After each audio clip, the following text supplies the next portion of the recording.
ఇప్పుడు సర్పంచ్ పోటీ చేసేవాళ్ళు వాడిని నిజంగా చిత్తశుద్ధి ఉంటే వాడు పార్టీలను పక్కన పెట్టండి. ఎందుకంటే అన్ని పార్టీలు కలిసి దొంగ పనులు చేసినాయి.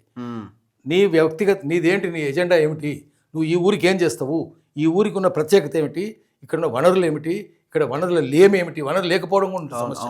కొండలు ఏమున్నాయి, అక్కడ చెరువులు ఏమున్నాయి, ఇసుక ఏముంది, అడవులు ఏమున్నాయి, వీటన్నిటిని ఒక సమగ్రమైన విశ్లేషణ చేసి దానికి గణాంకాలు తయారు చేసి గణాంకాల ఆధారంగా నేను అభివృద్ధి చేస్తానని చెప్పాలి.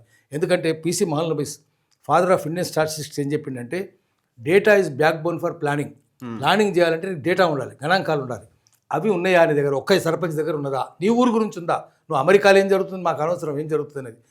మిస్సిప్పి ఎక్కడుంది, కాలిఫోర్నియా ఎక్కడుంది, అమెజాన్ నది ఎక్కడుంది, అవి చెప్పడానికి మాకు కాదు.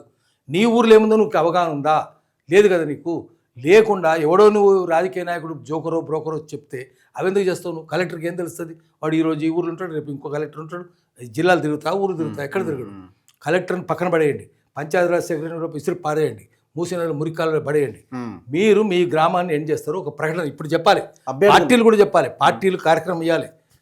కాంగ్రెస్ పార్టీ ఇవ్వాలి, బాబు నీకు టికెట్ ఇవ్వాలని మీ ఇస్తున్నాం, డబ్బులు చూసి ఇవ్వడం కాదు, నీకు నీ ఊరి మీద సమగ్రమైన అవగాహన ఉందా, నీ ఊరు ప్రజల పట్ల చిత్తశుద్ధి ఉందా, శివజాన దృక్పథం ఉందా, ఉంటే ఏం చేస్తావు చెప్పమనాలి.